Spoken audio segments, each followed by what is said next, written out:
ह्रीङ्कारासनगर्भितानलशिखाम् सौक्लीम् कलाम् बिभ्रती सौवर्णाम् वरधारिणीम् वरसुधा धौताम् त्रिनेत्रोज्ज्वलाम् वन्दे पुस्तकपाशमङ्कुशधराम् स्रग्भूषितामुज्ज्वलाम् त्वाम् गौरीम् त्रिपुराम् परात्परकलाम् श्रीचक्रसञ्चारिणी।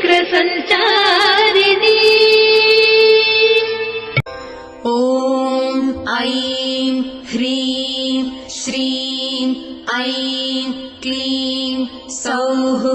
ॐ नमस्त्रिपुरसुन्दरी हृदयदेवी शिरोदेवी शिखादेवी कवचदेवी नेत्रदेवी अस्त्रदेवी कामेश्वरी